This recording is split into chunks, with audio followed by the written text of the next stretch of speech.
When my father, Ramesses II, reconquered the Sinai Peninsula, he made two things clear. First, our empire is built upon the stone and bronze found there. And second, we must never let it slip from our grasp again. Ramesses, son of Setnacht, is yet to cut his lock of youth, yet his martial skill and leadership surpass that of men twice his age. He guards the Sinai Peninsula at my behest, leading his loyal Magi against all who would threaten our people. One such threat descends from the north, where the rebellious Canaanites are a constant thorn in my side. However, Ramesses has stamped out their defiance at every turn. He accrues victories with ease, and his pride grows with every triumph. Such arrogance is not unfounded. The boy has wreathed himself in glory, anointing his khopesh in the blood of Egypt's enemies. Yet, I worry for the royalty that runs in his veins. When he inevitably seeks the throne of Egypt, will the gods help him grasp it? He claims to bear divine favor, and even I cannot deny an air of destiny surrounds him. Perhaps the gods call on young Ramesses to match the greatness of his namesake, and one day roll over all of Egypt. Ramesses, I'm sure, believes so. Hello, Monsters of Ant here, and welcome to Total War Pharaoh, which is the first look, unless Creative Assembly are doing something I don't know about, of the campaign map for Total War Pharaoh. And if you want a TLDR, I think this game is good, with some slight issues that we'll get into. We live in an age of prosperity. We do. So we can play as Ramesses. Chosen of Ra. Well, indeed. And just center the map that way, I'm not going to get confused. Perfect. And so this game has got a lot going on in the campaign, and there's a lot of mechanics going on. A lot of these are sort of like drip fed to you over the first sort of, I want to say about 20 turns. So there's sort of like a rolling, how many turns is this? I think it's like, oh fuck those, like 12 turns I think. A rolling, I think it's 12 turns. 12 turns events where your campaign will go through the seasons. So you get things like the flood season and the growth season and the harvest season. Maybe it's a turn per each, in which case that's 6 turns. Whatever. Anyway, at the end of that, basically more things open up for you. So the idea is it's not going to deluge mechanics onto your face and leave you sitting there dripping, which is a good thing in my opinion. However, there's still a lot going on in the campaign at turn 1. The first of which, not at this rate, mate. Not the way you're going. Shut up. Right, the first thing is Outposts of Mac. How exciting! I think the last time we saw Outposts was Empire, unless anyone wants to, or Napoleon probably actually. So these are like little settlements outside of settlements, if you like. That's right, it's settlementception, and you can build different things in there. So for example, if we take this one over here, this is an empty one. You can see there's nothing there, but we could, apart from a little stone base. So we can build different things here. So we can build an Egyptian fort, which allows units to be stationed there with some upkeep reduction, and they will then like reinforce the settlement that is the outpost is in if it comes under attack. So you can like create like a really strong. You could build like one of these in your, you know, fortress city and like have a massive like extra garrison there, which means they need to take that out first. I'm not quite sure how useful this is, but I mean, in theory, it could be okay. I don't know. I don't know how good it's going to be. We've got the Egyptian lookout post that increases siege holdout time as well and provides a little garrison. We've also got an Egyptian trading post, which gives us some extra production for the settlement. And we've also got a Shrine of Ra. Now, there are different gods, and the different gods will give you different bonuses. Ra, in this case, is going to give us some melee defense on recruitment and a workforce growth, which is basically growth for your province. So, fine. Good. So, we've got happiness, obviously. Public order, that's kind of normal. We've got influence here. This, of course, is something that's coming back from Troy. Trust me, if I'm included in that, not. Shut up. And we also got workforce. This is basically growth. So each building requires growth to build, or workforce in finger quotations. And if they're idle, they get shitty. But it will provide you with recruitment slots, but it will also reduce happiness in your province. So that's something to keep in mind. Now, like Troy, you've got the different resources. So we've got a bronze settlement here. So this will produce us bronze. So there's different buildings we can build here. If we go to the building, there we go. I think these buildings differ depending on the faction.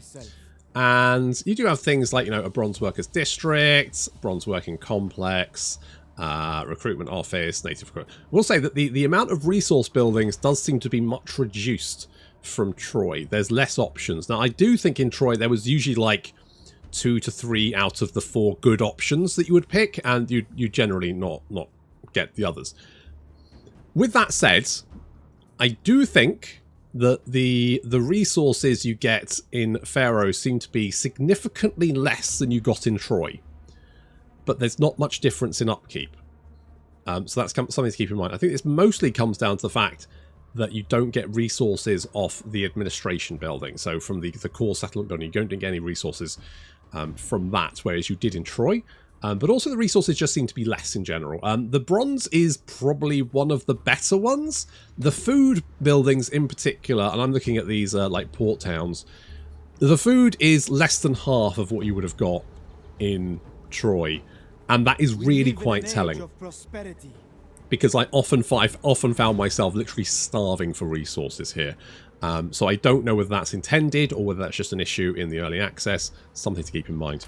Anyway, Egypt's glory.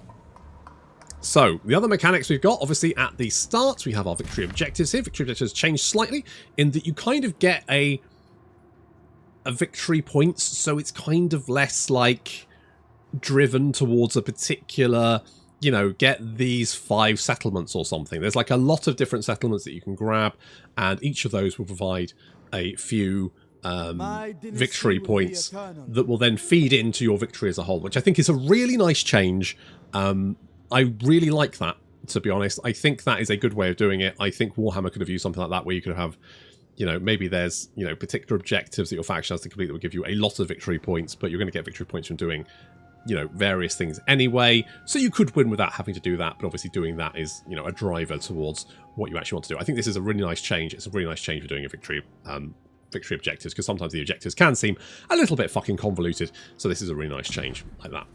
Of course, got royal decrees, your tech tree, and you kind of like have. I think the red ones are sort of bonuses, maybe. I don't know.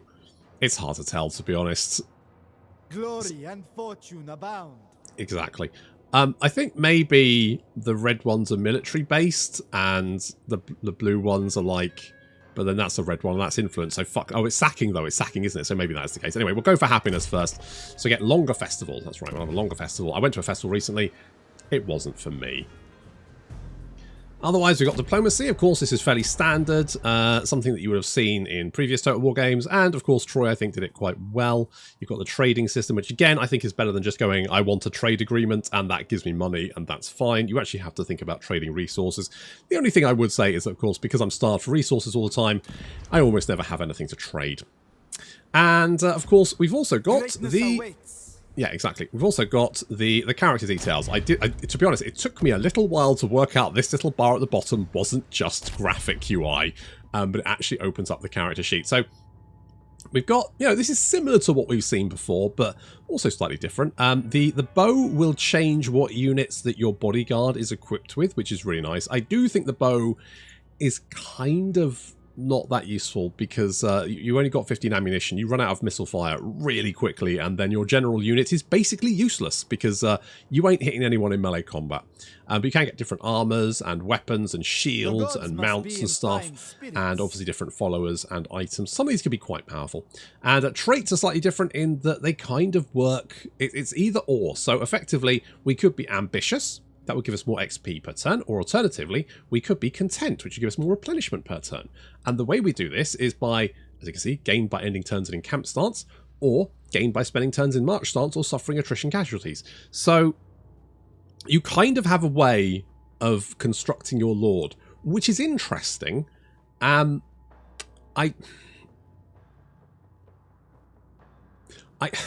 don't know whether that makes your generals kind of like there's going to be a meta like, oh, you want to like spend every turn in encampment stance so you get the extra replenishment, or you know, you want to kill captives so you get the extra trait. I don't know whether that's going to, you know, when it's kind of random and you don't really know why things are happening, it feels more organic, whereas this feels more sort of like you can just pick what you want. You've also got traits that are specific to your faction. So for example, I think it's these gold one marked here. So movement restored after prayer and ancillary chance increase. Good. Oh, predispose this trait. There we go. It's predisposed. You do get some traits specific for your faction because it is, I think there's titles or something. I don't know. Oh, titles. So these ones here. Right. Yeah. So this is your traits, but these are how you level up. These are how you level up. So for example, you have 3 different competencies. Each level you gain 1 trait point to spend, and you can spend it. And each of these gives different abilities as well. So for example, this is going to give you movement, additional, more charge bonus. There's kind of like additional bonuses every 5. So for example, if you get 10 beaky boys, then you're going to get your bodyguard gets charged, you get more movement at sea and on land, more charge bonus and speed for all units in the army. But you also unlock titles. Now these can be swapped and changed whenever you want. It does take a turn to equip. You get slots available at rank 8, 16 and 27. I don't know what the top rank is. I'm guessing maybe 30, but I don't actually know. I've not actually hit. I did ask the question, but I haven't had a response. So you can just equip a title that. You can unequip it as well. So you can equip as many and different titles as you want. You can chop and change your character. So there's a lot of customization here, which is really, really nice to see. I like that a lot. And you can unlock different traits by, of course, getting the various different competencies. I'm assuming you won't be able to get all of these, but you could potentially like look at getting movement at sea and movement at land, minus 20%. That's really rough. I mean, I don't know why you'd want that, to be honest. That seems really shit. Plus 8% replenishment, own armies in region. I don't think that's that good, to be honest. I would say don't bother getting that one. Jesus. Never mind. Anyway, fuck me. I mean, you don't have to equip it. It's fine. It's all good. But for example, you get 11 lions, or is that lambs? Might be a lamb. I think that's a wolf, that's a lamb, that's a beaky boy. Okay, sure, whatever. So, for example, you get 11 lambs, and you get the immortal, so you spend less time wounded, and you get increased replenishment from taking them on. So you could equip that as well. So you can chop and change what your character can do, and that's quite nice. That's a nice little bonus there. And of course, you get the additional bonuses as well from that. So, you know, if you want to do things like get more upkeep for your army, then you can go for the Wolfie boys, and that'll do that. It also prevents rebellions in province. I don't know if that's like faction-wide or whether it's only the faction, if it's in the province that your guy is in, but fine, whatever. So far, so good.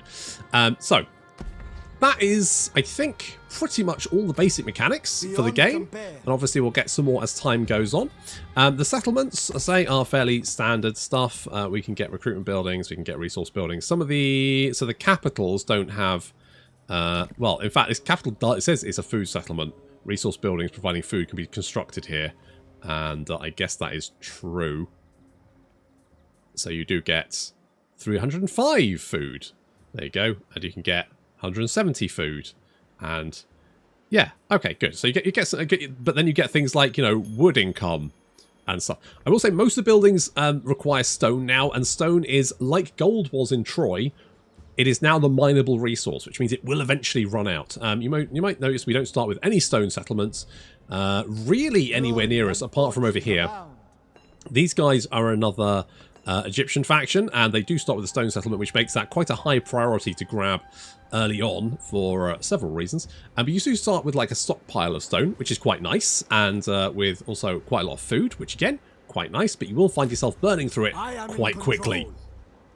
I found myself hitting, I mean, with a stack, you can easily hit like 2k food a turn, negative 2k food a turn, which is, you know, is going to burn through that really quite quickly. And your stone, I mean,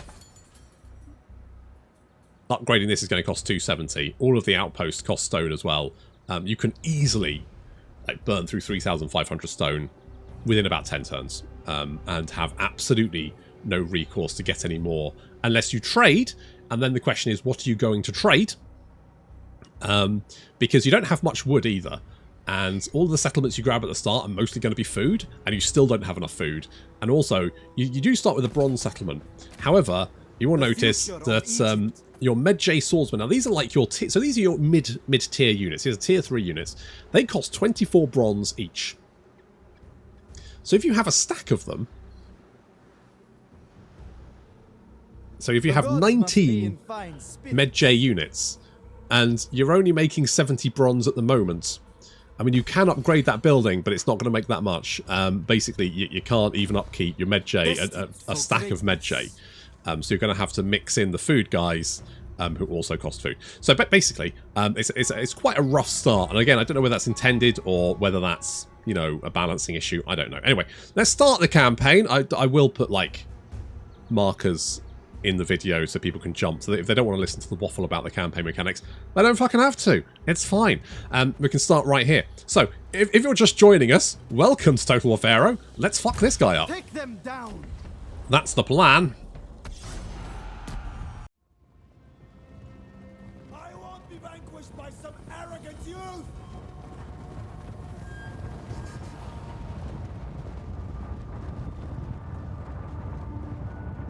Now, one thing I will say about the battles in historical Total Wars is that, yes, the unit diversity is never going to be as cool as Warhammer, which has unit and faction diversity literally out the wazoo. So, yes, in historical Total Wars you mostly have humans with different uniforms and weapons hitting each other. That tends to be just how it is. And that, in my opinion, is not a bad thing. I kind of like it. I kind of like a little bit of vanilla sometimes. It's fine.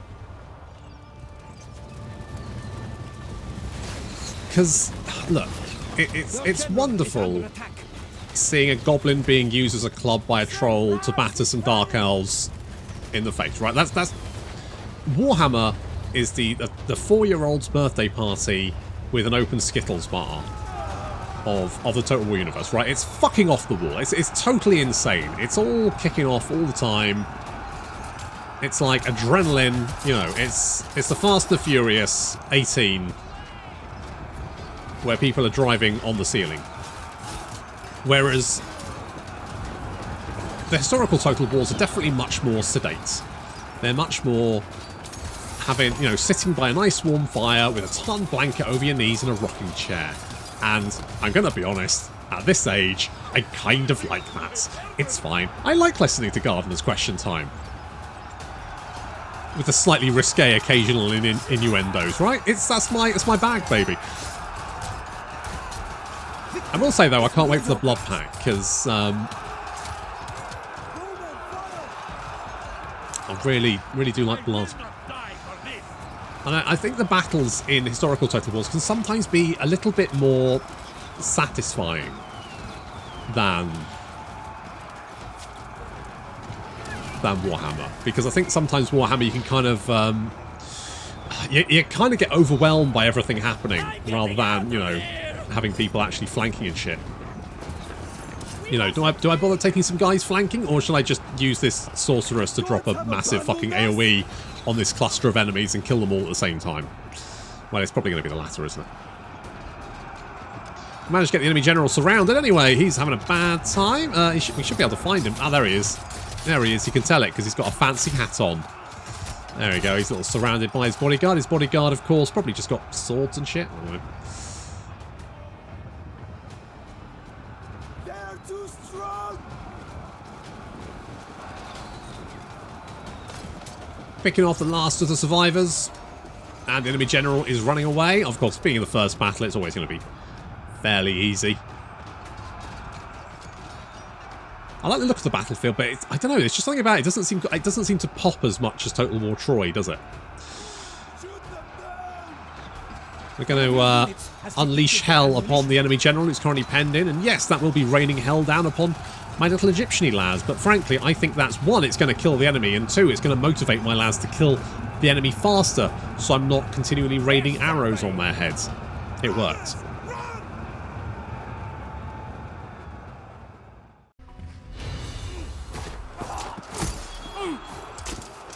Yeah, no blood pack there. With any luck, it'll be... Oh God, what did the Troy... Did the Troy one take like 3 months or something to turn up? Oof. I am going to take... So... I could get more morale. I don't think I really need that. Replenishment is probably the best thing. We'll grab replenishment then. The gods have blessed me. They have... Ramesses the bold. Indeed. Right, so we now have a skill point. We're going to spend that skill point. I'm going to put that in. Now, if we spend it on this, we can get more melee defense for this entire army. So we do that. And we could actually then get... I mean, this is... It's fine, but this is better.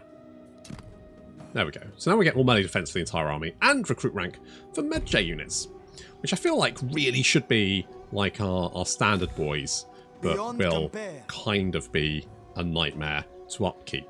Now, the movement range does seem to be quite large. This could just be because this map is, you know, significantly smaller than the Warhammer 3 map. And as such, it just feels like they can move further. I don't know. But either way, the movement does seem to be quite large, obviously, for like getting across those large provinces that we have. So, no rest for the wicked. We're going to go straight for Sukkot. They can Sukkot this. And as you can see, the auto-resolve here is fairly straightforward. So I am going to auto-resolve that one.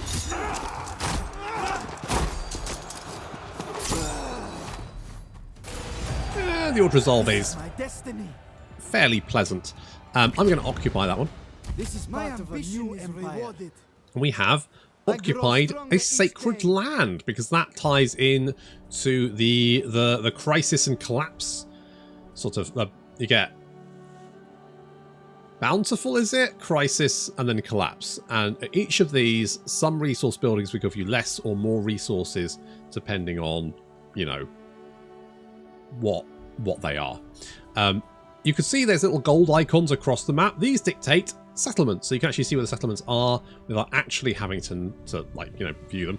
And these icons are different sort of sacred lands, effectively, or sacred lands, or are they the core settlements? Either way, these ones are obviously Egyptian. These ones are Hittite, I think. And these ones are Canaanite, Hittite. I can't remember. Either way, whichever way they go. These ones are different ones, and these circles are sort of like, I guess, like important settlements. These are the ones that dictate whether the world is prosperous, in crisis, or in collapse. The more of these that are razed or sacked, I think, the higher chance there is of that changing. And you can turn it around as well. So the more of them are settled and prospering, then you can maintain the world effectively. You can maintain the status quo. So we did get a shield during that battle. And we also level up again. I am going to get... What does this one do? Meh, don't really care. Let's grab... what would be good? More campaign movement range? Upkeep reduction? I'm kind of tempted to go for upkeep reduction. Ramesses. I think that's gonna keep us going. So we're gonna recruit some more lads. We are going to recruit some... I do kind of like the archers, but Let the ranks swell. the sword boys, just nice to have a tanky front line, in my opinion. Those hammer boys, the cheapy ones, do tend to just run away at the first drop of a hat. So we've now taken a new settlement. We can repair this building, and we can so we get fishing grounds. We can get 190 and then 250 food. But we have a look here. We can see that we've got a smuggler's market. So this is going to give us 260 food during prosperity. It's going to give us more during crisis and a lot more during collapse. So that's good. However, currently, maximum, this settlement is going to give me It's going to give me 250. And then, if I upgrade it enough, it's going to give me another 260. Whereas, if you think about Troy, your farming settlements, when it's max upgraded, and that can take a lot of resources, when it's max upgraded, will provide you with about 1,300 resources. 1,300 food. This is going to provide you with roughly half of that. And even during collapse, when your other, I'm assuming farming settlements are probably going to give you less. It's not going to give you as much. So it really are starved resources right from the get-go and onward, unfortunately. We are going to get, I could get more wood. I mean, we actually do have some wood income, which is fine. I don't tend to have an issue with wood. Wood seems fine. Wood seems fine. It's the stone that's the issue, because it's just super expensive to build stuff. No, not upgrade. I should upgrade this. Oh, that's 200 stone. I might do that. Let's do that. The future of Let's do Egypt. that. Right, so we've got some pending actions. So we've got an outpost. We can build an outpost, although, to be honest, looking at outpost, I'm like, the only thing we could build really are an Egyptian trading post. And realistically, if we've got... So it costs 200 stone. It provides a 10% bonus. Currently, we're making 117 bronze. It's going to give us like an extra, what? 10? 17 bronze? No, 10. 10.7. 10.7. 10.2? Numbers fine. Anyway, the point is, it's not going to give us extra. It's not, it's not very much bronze. So spending 200 stone on that doesn't seem really worth it at the moment. It's not even going to upkeep one medjay unit. Blessed by the gods. Okay, so we can see some foreign conquests going on. We've recruited our lads. We've built a fishing ground. Whoop, whoop. Forging my fate. We've got some more guys. Now, we are still at war with these guys. They haven't had time to recruit. I will say I'm playing this on normal difficulty. I tried it on very hard, and I'm going to be honest, I wasn't having much fun.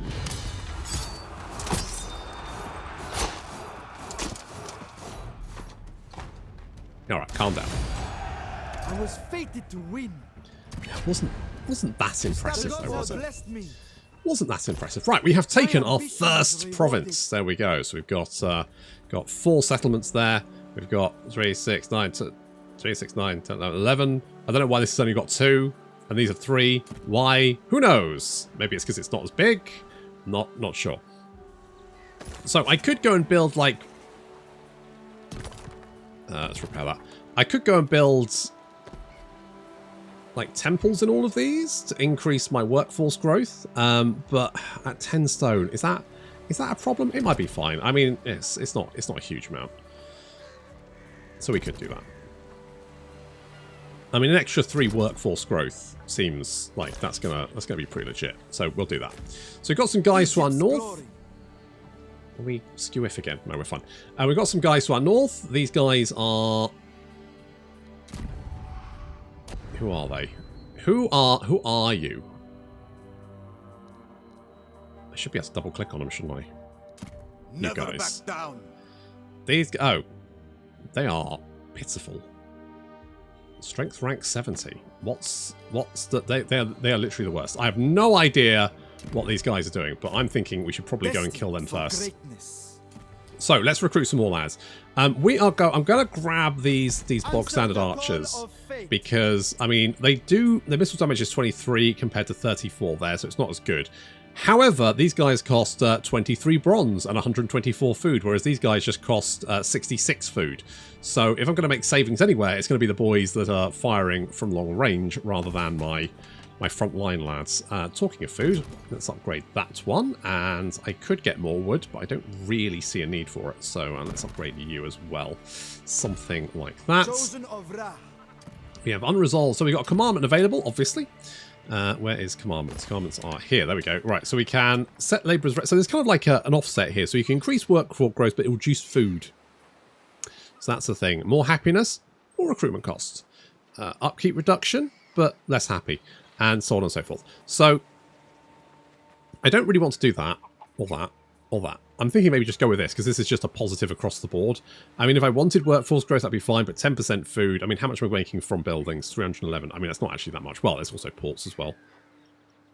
So how much are we making food-wise?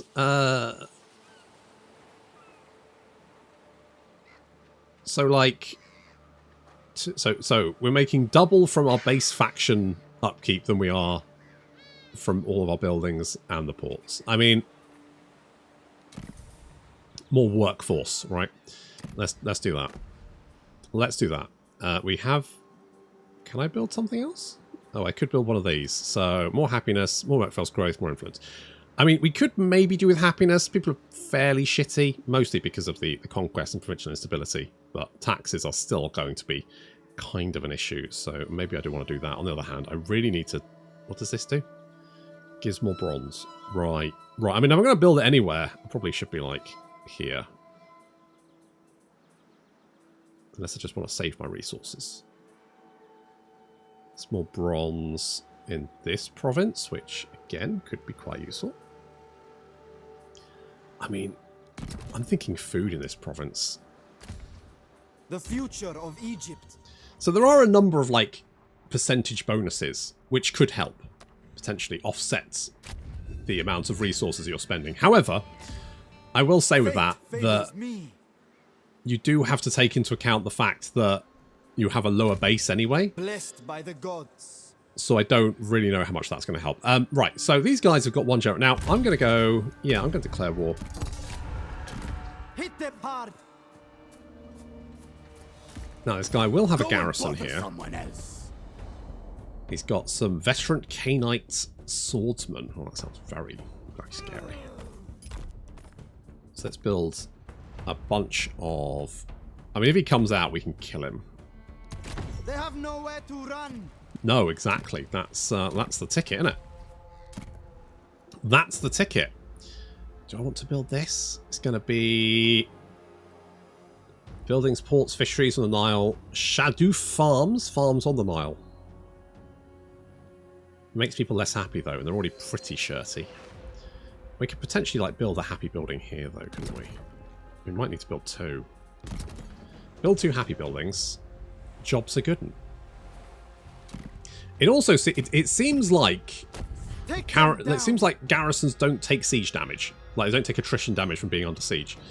Yes, let's go with that.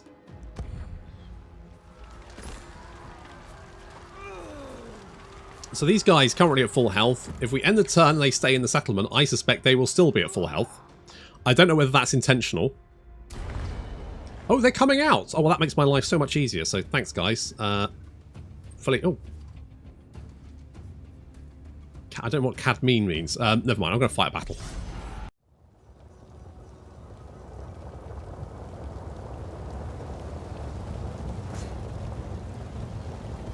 God, it reminds me of home.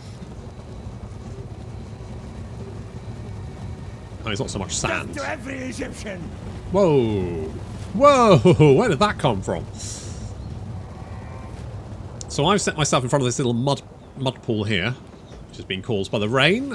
So, I mean, you know, weather changes are one of the things, because it's going to get even worse. We've got rain, and then we're going to have a storm predicted. Oh, dear. This battle's not going to be pretty easy. We've got these lads here. I don't know why, but for some reason, I don't... Oh, the unit...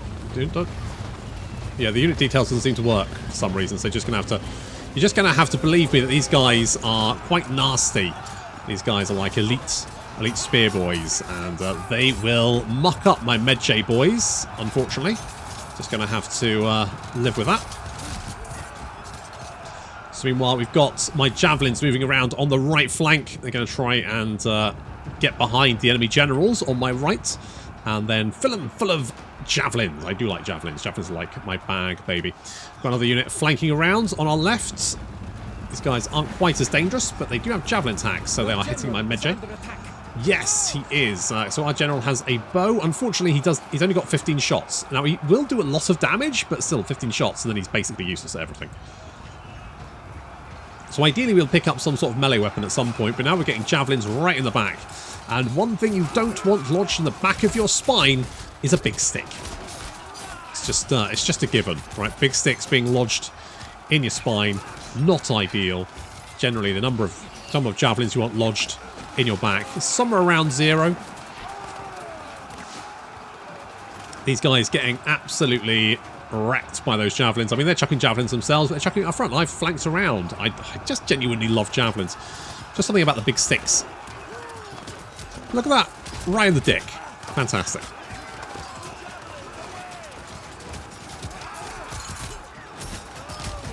So lots of javelins getting launched right in their back. Fuck it. Oh, there's the general. He thought he'd be safe at the back. He's not. Nope.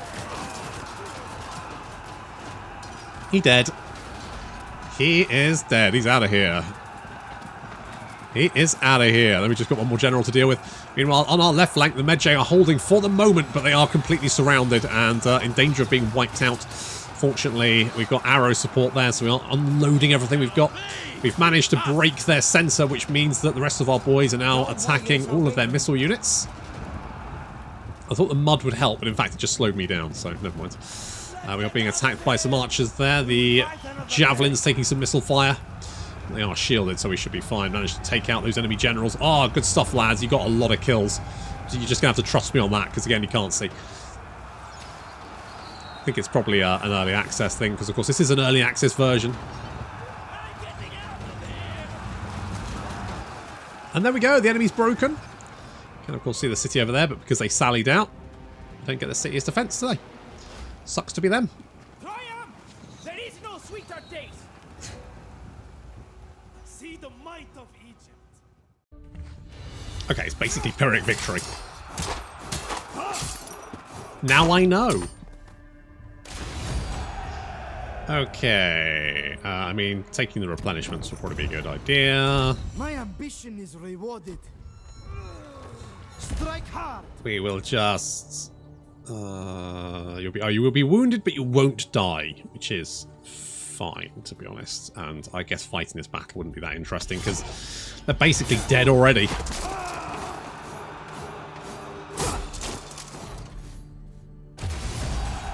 This is my destiny. Well, indeed. Right, I'll have that. I grow stronger each day. So we found some new gods! The gods have blessed me. Indeed. That's fun. Right, what's this? The Grand Temple of Yam. I may as well repair that one. And another fishing port. Excellent. Excellent. Right, we got more food this way. Still no stone buildings, which is... Oh, there's some wood over there. I don't really need wood. I need stone. That's more wood. Was that your only settlement? Are you basically dead now? Makes my life easier. Ramesses the Bold. We can get some Canite rock throwers or some Canite recruits. I guess like the rock throwers. We do have special recruitment. These can allow us to recruit our Medjay boys slightly, well, basically anywhere. But we do need them from various. You get basically some charges of that through various different options, and we don't have any of those at the moment. Answer the call of fate. Let's get one each, I guess, and we are going to go for food production. I'm really going hard for the food to see if I can offset Boundless ambition. the bad times. Do I want more land movement? Maybe. What's this going to give us? This gives us let's keep more influence in this region. Okay. This gives us more melee defense. I do quite like that. What could we go for? So if we get damage versus large, damage versus I mean, it's fine. I mean, damage versus large obviously is going to be chariots. If we get 8 of these guys, if we do this, when we go for 8 of these, because that movement restored after battle is 20%, which sounds quite good. Makes us quite aggressive. Egypt's finest. We're being quite aggressive. So let's go with that. Oh, we did get a nice shield, actually. Blessed by the gods. Always right click, never the right button. There we go. Right. So I could equip you with nothing. That will actually give it won't take away your missile attack, but it will give you additional melee attack, defense, armor, blah blah blah. And then I can give you a shield. So I can give you a cowhide shield, which causes fear and gives you more armor, or alternatively, damage resistance. I mean, I could go cowhide, something like that. We also have Purveyor of Scavenged Goods. That's uncommon ancillary chance, plus 5%. And we've also got a small altar, which is more prayer duration, which is quite fun. And we have no current things here. We could maybe go for a religious outpost. Why not? Let's build one of those. So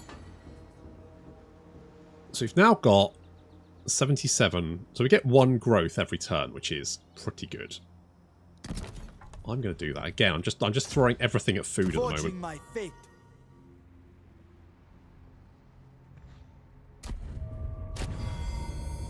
Okay, we get to choose an ambition. So these are like quests, if you like. So if we recruit a general, we'll get more food and wood. If we conquer a region, focus on producing food, we'll get more food. And if we construct a bronze-type building producing bronze, we'll get more bronze, which I kind of think might be the best option here. Kind of going for that one. I mean, more food would be okay, but let's go with that. Hello? I am unstoppable. Are you raiding me, you little shit? What on earth for? Canaan will yield. The AI does seem to be quite raid happy. Like, even factions that like you seem to, like, really want to raid you, and I can't help but wonder if it's because they're so starved for resources that it's the only way they can make some of their like resources balance. That's the only thing I can think of, because otherwise it doesn't really make much sense. Where do those guys even come from? Who did I declare war on? These guys. Who the fuck are those? Of Habiru. Okay. Oh, that was literally their only settlement. Okay, cool. Destined for greatness. However, we did steal an axe, so now we've got a Pangaion axe, which is going to give us more melee attack. It's going to give us a furious charge. Less melee defense though, but then this gives us more armor. So I mean, we're pretty tanky. We've got some killiness there. I mean, it's an uncommon axe, and I wouldn't say it's that good, to be honest, but you can inflict flanking penalties enemy units when charging from the front. I mean, it's not that bad. Beyond compare. It's not that bad. I mean, we can also make more resources from raiding. So if I hop into here and I go with raiding, we can see we can make 181 food, 22 stone, and 15 wood. Which, considering we have no other stone income at the moment, isn't necessarily the worst idea. So we could do that. These guys are hanging around over there. I mean, I could go and attack them and kill them. And then I could go and take their shit, which I kind of want to do. I would like their stuff. I'd like these guys as well. I'd like all their stuff. What I really want is, what I really should have got is a stone settlement, which is here, because that will actually give us some stone. Okay, let's just go for it. Future of Egypt. Yeah.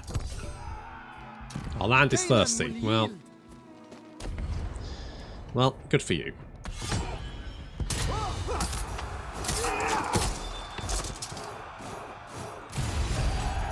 I was fated to win.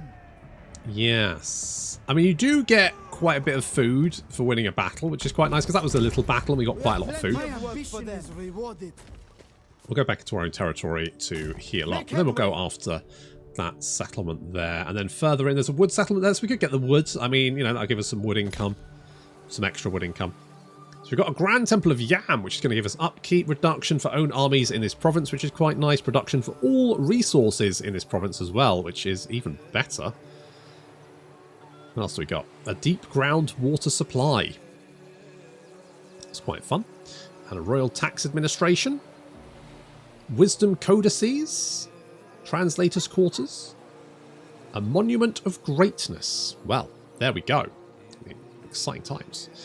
And I'm assuming the purple is like the special. Oh, it's the religion building. So we've got a Temple of Ra we can construct, which is fine. And we probably just want more food here, to be honest. So let's do that. let's do that. And currently we're doing quite well for food.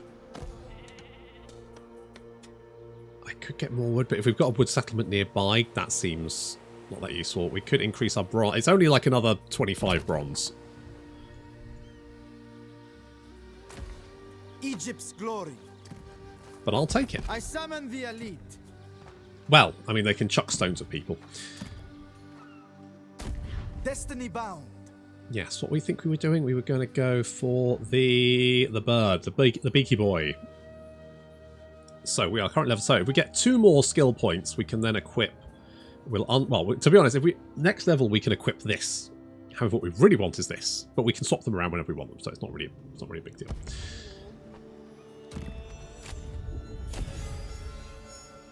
So, it's Shehem Suhor. As the cycle turns again upon your lands, the royal court convenes once more in the eyes of the gods. So, we get some things unlocked.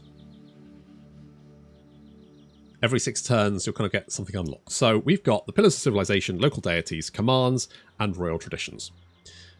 That's the courts. Oh, the next one. So, next Shem Suhor, we'll get the royal traditions, the court, ancient legacy, and the power of the crown. So, fine. So we've got some more things to play around with. So we now have local deities. So we have Ra, and we can devote a general. Obviously, we get to devote Ramesses there. That will give Ramesses some bonuses. And we can also see how many of our shrines and temples we are there. Don't know why there's a little thing there. Don't know what that can click. Oh, you can rededicate them to other gods. I see. I see. We can also unlock other something, maybe. I don't know. Devoted general. Is this a god? Worship gods. Yeah, so we can worship 3 gods at a time. We can change the god that we worship, and we also get additional bonuses depending on what tier we're at. So a devoted general will get damage resistance versus missiles and morale.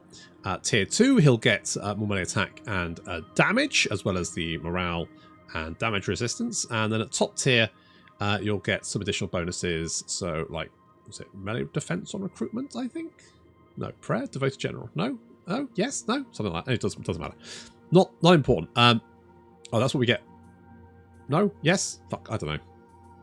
Anyway, not important. Anyway, we got different... So, different gods give different bonuses. So, if you find a god, you can worship it, and then you can start building shrines to it and stuff. And of course, there's lots of options for how you tailor your campaign in Pharaoh. They've got like huge numbers of options, from things like uncovering the entire map. You can randomize start positions. You can open up all gods, all that kind of shit. So loads of stuff you can do. And so if you start off, you can literally select a little tick box that means you just know all the gods when you start the campaign. So you can, you know, customize. Again, it's really nice customization. It's a way you can customize the campaigns the way you want to play it, which is really nice. Really nice option. Like it. Witness, gods. Right, we're going to go in here. You know what? Should we have a little cheeky fight? Let's have a cheeky fight.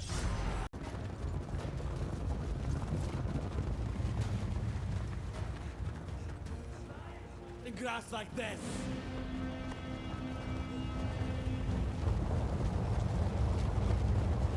I will say, I did like the settlement battles from Troy. Really enjoyed them.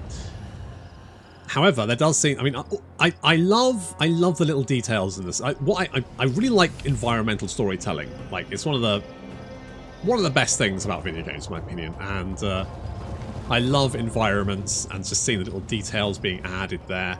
Like, you know, this cliff that's not properly on the ground, and you know, stuff like that. Anyway, the point is that this looks really nice. Like, it looks like a little street there. Look at that. It looks really nice. Just genuinely really cool. Little barrels and stuff there. Little steps down from the roof. You know, give you a nice. I mean, that's a nice balcony. Admittedly, a little bit risky there with the no handrails, but that's fine. I guess that got signed off. There is like a slight problem with the AI in that it just charges out of the settlement most of the time. It doesn't use the settlement to its advantage. It just charge, which is fine, except for the fact it just kind of means you get to use the choke point against them, Your hidden units stand revealed. which is not, you know, super great. But they're going to go charging out. These guys are quite nasty, I believe, and these guys as well are quite nasty. It's the enemy general unit. They've got some javelins as well. One thing I love using javelins. I don't like javelins being used against me because that's smart. But if we can like concentrate missile fire on this little blob here, we should be fine. The city will be ours. As you can see, they've got objectives here. These give different things. So we've got a water fountain, which is over here, and if we capture that, it's going to give 3 stamina per second, and this one is going to give more morale, which means mostly the enemy will have that, because obviously unless you take it, they'll get the bonuses, which means they are going to be slightly fresher than we are. You also see the armor effects there, because of course armor is a thing in this game whereby your armor will deteriorate over time. Means as your unit fights, their armor degrades, and then they don't get as much armor. So, you know, keeping your units fresh and keeping the ones that are damaged out of combat is quite important, assuming you can actually have the time to do that. The enemy are moving in. They don't have much. They've got some slingers which have quite a long range. I think their range is like 180, whereas bowmen are 150, something like that. So they can outrange archers, but archers tend to do more damage. It's nice to see they've got banners and stuff in this game. Look at that, little banners. And the banners have indeed been added from. So when we first saw the battle early access, one of the things that pretty much all the partners said was that we would have liked to see proper banners rather than just the little circle icons, because it's a little bit more meaningful. It makes it easier to see what units what, and they have added it, which is really nice to see. It's really nice when they kind of like take. I don't want to say criticism, but I guess it was criticism. They take the criticism and then just sort of like you know, do something about it. That's really nice.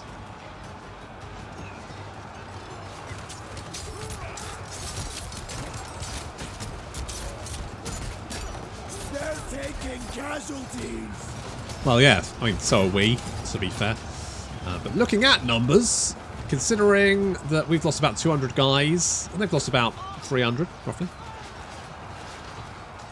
But then, currently, we've only really sent our shit tier units in. So these are like the garbagey guys, like the militia and shit. The Medjay boys are holding back. We've also got our Pharaoh. Well, our general, anyway, Ramesses. Guess he's not Pharaoh yet.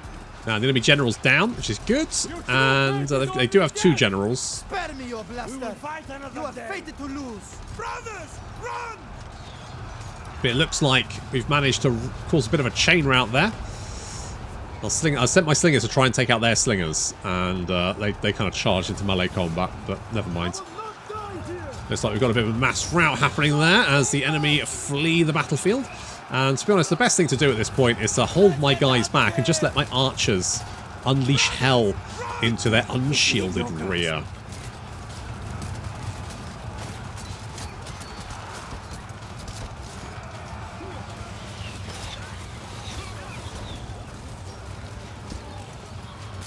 I will not die here.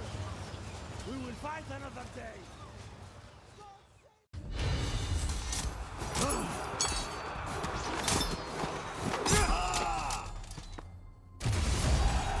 We can Booyah! overcome any challenge. This is part of a new empire. Okay, we also need My Where's ambition Pal? is rewarded. Pal is over there. Right, we'll have to go. That's fine. Okay, good. I don't know who's up Ramesses the here. Bold. Are you guys chill? You're in the wrong place. Well, I mean, that's what the last guy said. And look what happened to him. Neutral. Okay. Well, maybe we could... You're not currently at war with anyone, which kind of makes me nervous about what you're up to. Never mind. Boundless ambition. Right, you guys are Answer trash, the call of fate. but I will take some... Oh, we do have... Okay, I could get some Medjay chargers. I could get one of each. Become Let us part get... of my legend. Let us get one of each, then. Let's do something like that to get a full stack. I'm actually currently managing to balance my food, although getting another army is completely out of the question. Since these guys cost me 1,645 food, soon to be more, and I'm currently making 253. I mean, I could potentially recruit an army and then be in deficit, because I mean, I do have, you know, 10,000 food. I wanted to like attack these guys potentially, but they've probably got a stack, so I'm not destined for greatness. Not gonna hold my breath. We kind of need to upgrade these boys. Got an assigned skill point, which we're going for the beaky boy. Yes. And we can equip that one. So we've got 2 skill traits. We get another one at 16 and then 27. But of course, the more titles we can unlock, we might be able to switch this one out first for something slightly better, potentially. To be honest, if I cancel that... My army will be elite. Okay. Normally, like, plus recruitment takes place when you recruit. So if you recruit something, like you start recruiting something, and then later in the turn you get something that increases recruitment, and then but it only takes effect next turn, doesn't it? Okay, don't worry. I'm not that invested about getting them 2 skill points. Oh, we've also opened up the Pillars of Civilization. So we can see that currently prosperity is at 490. It will drop to crisis at 479. So we're pretty close, and this is based on sort of these ring settlements here. So the more of them that are in trouble, I think it's if they're like over... Yeah, so it needs to be level 3 or 4, and that will count. If it's below that, that doesn't count. So obviously it reduces. So if you like raise a level 5 cult center building, that will reduce the prosperity. So you need to be careful. I think disasters have a chance to knock out those settlements as well. So there's a chance that obviously it will decrease. Not entirely sure how that works because again, I wanted to ask questions, but I didn't get the chance. So I'm just guessing here. You're going to raid me, aren't you? Yeah, you are.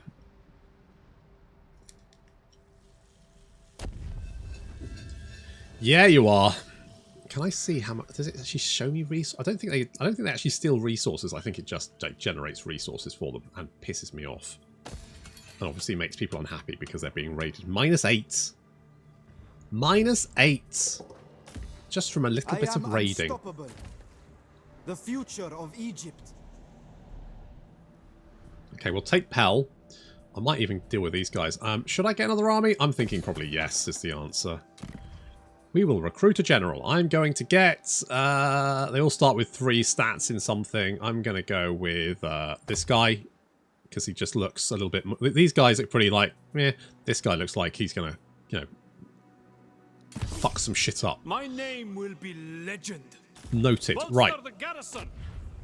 Right, what do we got? We can give you common light armor. I can give you... Oh, a common spear. And then I can give you a common shield. And I don't think we've got anything else I can give you. Nope. Nope. Nope, that's fine. You're just going to have to live with that. In the meantime, let us fight for Egypt. Good. We need more blades. Yes, we do. We do. Okay, recruit 2 people. I think it's 2 people a turn. I could be wrong. For it might Pharaoh's be more. Glory. Nope, 2 people a turn. All right, fine, whatever. It's going to take you a little while to recruit a stack then, while you sit there. What else we got? Construction available, and that one. We could... I mean... How long does that take? I need 5 idle workforce. I mean, it makes sense to, like, save for that, I think. I'm going to save. I'm going to save. That's what I'm going to do. I'll find a way to prove myself. I have fulfilled a thing. There we go. So I get more bronze. Good. Fate favors Okay, me. we're going to go straight for Pell. Oh, it's 5 guys. He's got 5 guys. Witness And a little garrison as well. So it's actually quite a reasonable force. Holy shit. Okay, well. I mean, it still says that we're definitely going to win, but obviously I'm going to fight this. But that is going to have to wait until next time. I'm going to do a few videos on Pharaoh, a bit like a campaign. And there's also going to be a few other videos as well, coming about different things, because I'm going to look at like the legacies in depth and my general sort of feeling on the DLC, although that might be this, so I might not do it. I'm definitely going to look at the legacies, because we can only pick one, but there's like 6 available, and 4 of them are Egyptian and 2 of them are Hittite, I want to say. And you can actually see the Hittite if you randomize and start in a Hittite area, which I've managed to do. So we're going to look at all the legacies because I think they're really interesting. There's definitely one that's a lot more interesting than the rest. But still, they're all quite interesting. So look at those. But that will have to wait until the next video. It might be after this one, I don't know. Or maybe before. Fuck it, doesn't really matter. Anyway, that wait until next time. Thank you very much for watching. I'll see you in the next episode.